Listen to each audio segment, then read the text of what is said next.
may not remember that I've previously spoken quite a bit about mental health and Oxford. I did 2 videos on it in Hilary term of last year, and I'm happy to be able to say that I think quite a lot of people have found those videos helpful. I think personally that out of all the videos I've done, it's the ones that I would have most liked to have seen before the time that I came to Oxford myself. But those videos mostly focused on the different support available. So today I thought I'd do a video that's actually a lot more personal, and it's more about my own personal mental health problems while I've been studying at Oxford and how it's affected my time here. So I suffer from chronic anxiety. During my time at Oxford, I've also had bouts of severe depression, and my anxiety has also previously manifested itself in severe social anxiety and severe disordered eating. Obviously, starting at Oxford is nerve-wracking for pretty much everyone, but as someone who finds it intensely scary to get the bus or go to the shops on my own, I was pretty terrified about starting. I'm lucky in that I'm able to hide my anxiety quite well around new people. So I think when people first met me in Freshers Week, they would have just seen me as someone super hyper, really confident, really optimistic. Little did they know I was dying inside. But now, it's been almost 3 years. I think in terms of Oxford, my anxiety has had a really profound effect on all the different aspects of my life here. On the social side, there have been occasions where I was far too anxious to consider going out clubbing, attending college-wide events. I still feel very nauseous about the very idea of going to the common room, and sometimes in first year I ended up skipping full days of eating because I was too nervous about leaving my room. Obviously, all of this was especially difficult in Freshers Week, when I was lucky enough to make some really, really fab friends, but I still resent the fact that I wasn't able to go out clubbing enough, or go to all the meals or all the social events because I was too anxious. So on the work side of it, I get terrible cycles of anxiety, which leads to avoiding work, which obviously leads to more anxiety, which means that work is even less of a possibility. Also, because of the social anxiety, lectures are sometimes just completely not an option, because it's a terrifying room, all silent, very hot, very trapping.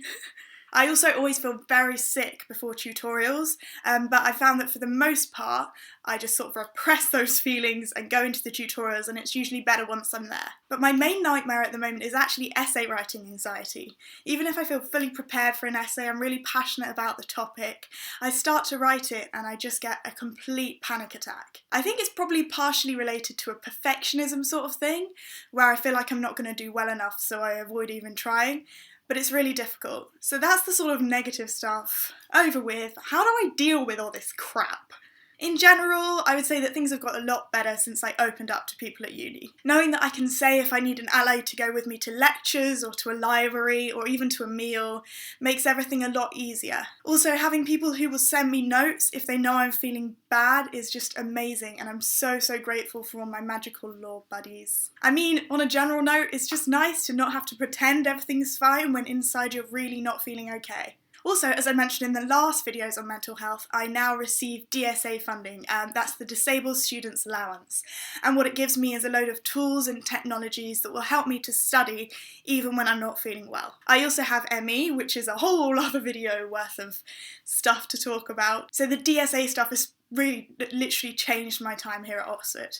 I know that if I'm really struggling to concentrate or I'm feeling very tired, I can use a software that will read out the text for me, and it makes it a lot easier to keep digesting information even when I'm not capable of reading. Most importantly though, I now have a DSA mentor, a mental health mentor, who is able to talk me through work stress and techniques and things like that, and is also a trained counsellor, so I really talk about everything with her, and it has changed things so much for the better.